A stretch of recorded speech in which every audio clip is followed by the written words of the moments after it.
اللہ کے نام سے شروع، جو بڑا مہربان انتہائی رحم فرمانے والا ہے۔ بہار کا آغاز ہے دوستو، دیکھیں کیسی خوبصورتیاں ہیں اور روشن دن ہے، اور گرمی کا بھی آغاز ہے۔ سورج میں تپش ہے، تیزی ہے، اور یہ بڑھتی بڑھتی آپ کو پتہ ہے کہاں تک پہنچائے گی۔ تو دوستو، قرآن پاک کتاب ہدایت ہے، اور ساری دنیا کے سارے انسانوں کے لیے ہدایت ہے، اور ذریعہ بنا دیا ہے اللہ تعالیٰ نے۔ کوئی انسان یہ نہیں کہہ سکتا کہ مجھے پتہ نہیں چلا، پیغمبروں اور رسولوں کا سلسلہ ختم ہو گیا، میرے لیے کیا ہے، میں تو اتنے دیر بعد پیدا ہوا ہوں۔ تو خاتم النبیین حضرت محمد صلی اللہ علیہ وآلہ وسلم کے بعد نبوت کا سلسلہ ختم ہو گیا، تو میرے لیے کیا ہدایت ہے۔ تو دوستو، قرآن پاک میں ایسی خاصیت ہے، ایسی اللہ نے اس میں کمالات پیدا کیے ہیں، ایسی باتیں اس میں بتائی ہیں کہ ساری انسانیت کے لیے ہدایت ہے، چاہے وہ آسٹریلیا میں رہتا ہے، چاہے افریقہ کے جنگلوں میں رہتا ہے، دور دراز صحراؤں میں رہتا ہے، وہ کہیں بھی ہے، ریگستانوں میں ہے، وہ میدانوں میں ہے، سب کے لیے ہدایت ہے۔ اور ہدایت کا ذریعہ کیا ہے کہ اس کو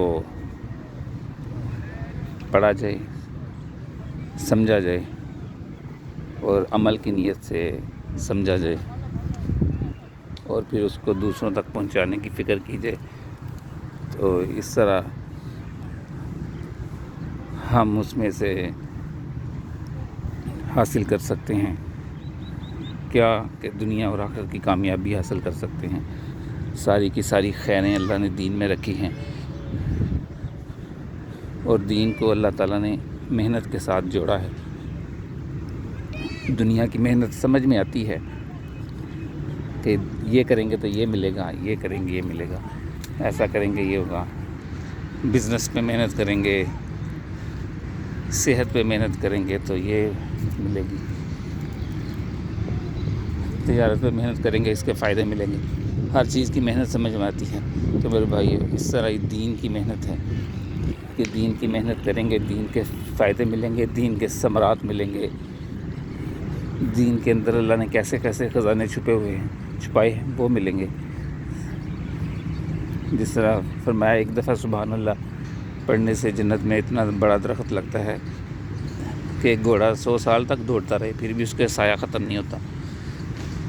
اور ایک دفعہ فرمایا، سبحان نبی صلی اللہ علیہ وسلم کا قول ہے، فرمان ہے، مفہوم ہے کہ ایک دفعہ سبحان اللہ کا اجر احد پہاڑ سے زیادہ ہے، ایک دفعہ الحمدللہ کا اجر احد پہاڑ سے زیادہ ہے، ایک دفعہ اللہ اکبر کا اجر احد پہاڑ سے زیادہ ہے، ایک دفعہ لا الہ الا اللہ کہنا احد پہاڑ سے زیادہ ہے۔ تو میرے بھائیو، آپ کو جو گئے ہیں سعودیہ ان کو پتہ ہے کہ احد پہاڑ وہ ایک پہاڑوں کا سلسلہ ہے، اور بس کئی منٹ چلتی رہتی ہے تو ایک سائیڈ ختم ہوتی ہے، یعنی کہ وہ پہاڑوں کا سلسلہ ہے تو کروڑوں ٹن میں بھی وزن نہیں اس کا ناپا جا سکتا، اور کئی کلومیٹر لمبا، کئی کلومیٹر چوڑا سلسلہ ہے۔ تو یہ صرف ایک چھوٹی سی اگزامپل ہے کہ اللہ نے کیا کیا خزانے چھپائے ہیں، ہمیشہ ہمیشہ کی زندگی کی کامیابیاں۔ وہ حضرت شیخ سعدی رحمۃ اللہ علیہ جو ہیں، بزرگ گزرے ہیں، انہوں نے اس کی مثال دی ہے دنیا کی اور آخرت کی ایک مثال کہ یہ ساری زمین جو ہے، اس ساری زمین کو رائی کے دانے سے بھر دیا جائے، اور پھر ساری زمین کو رائی کے دانوں کے بھرنے کے بعد پھر زمین سے لے کے آسمان تک کا جو خلا ہے وہ بھی رائی کے دانوں سے بھر دیا جائے، اور پھر ایک پرندہ آئے، وہ پرندہ ایک دانہ لے اور چلا جائے، پھر 1000 سال کے بعد، پھر 1000 سال کے بعد دوبارہ آئے، پھر ایک دانہ لے پھر چلا جائے، پھر ایسے ہی چلتا رہے، 1000 سال کے بعد آتا رہے، وہ ایک دانہ لے وہ چلا جائے۔ فرماتے ہیں کہ ایک وقت آئے گا کہ وہ آخری دانہ بھی لے جا سکتا ہے۔ وقت تو آئے گا، وقت تو ایک آخری دانہ بھی چلا گیا۔ کہتے ہیں کہ جتنی اس کو سال لگیں، جتنی بھی تعداد لگی، آخرت کی زندگی اس پھر بھی ختم نہیں ہوگی۔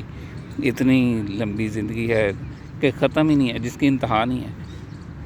تو اس کی کامیابی کا ذریعہ بھی یہی ہے کیا کہ اللہ کے احکامات کو جانا جائے۔ اللہ کیا چاہتے ہیں، اللہ اس وقت کیا چاہتے ہیں، اللہ مجھ سے کیا چاہتے ہیں، اللہ نے مجھے کیوں پیدا کیا، دنیا میں کیوں مہلت دی ہے، تو مہلت پھر واپسی ہے ہمارے۔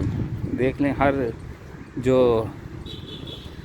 کسی کا عزیز رشتہ دار، دوست، احباب، محلے دار، سمسایہ وہ دنیا سے جاتا ہے تو وہ ایک پیغام دے کے جاتا ہے کہ اگلی باری تمہاری ہے۔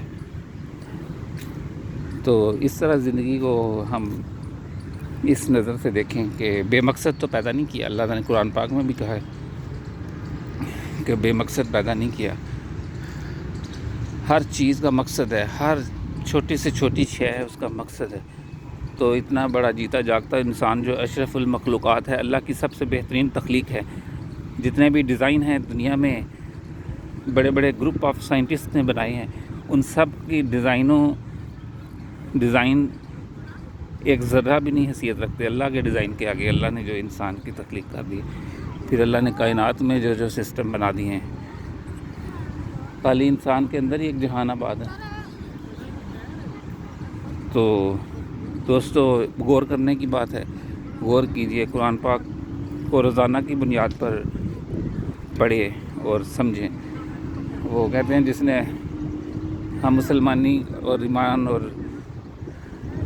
بات دعویٰ کرتے ہیں، لیکن جو کہتے ہیں جو عربی نہیں جانتا یا عربی سمجھنے کی کوشش نہیں کرتا یا عربی اس نے زبان سیکھی نہیں یا سیکھنے کی کوشش نہیں کرتا، وہ اپنے دعوے میں جھوٹا ہے کہ اللہ سے محبت ہو، اللہ کے رسول سے محبت ہو اور دعویٰ ہو بہت لمبا چوڑا ہو، اور عربی سیکھے نہ بندہ، کمپیوٹر کی لینگویجز سیکھے، سافٹ ویئر سیکھے، سافٹ ویئر ڈیولپمنٹ سیکھے، بزنس میں سالہ سال وہ پڑھے اور عربی سیکھے نہ، تو کہے کہ میں بہت اچھا ہوں اور بڑا اللہ مسلمان ہوں۔ تو میرے بھائیو، یہ فکر کی بات ہے۔ تو یہ میسیج ہے، ذرا لمبی ہو گئی ہے ویڈیو۔ السلام علیکم ورحمۃ اللہ۔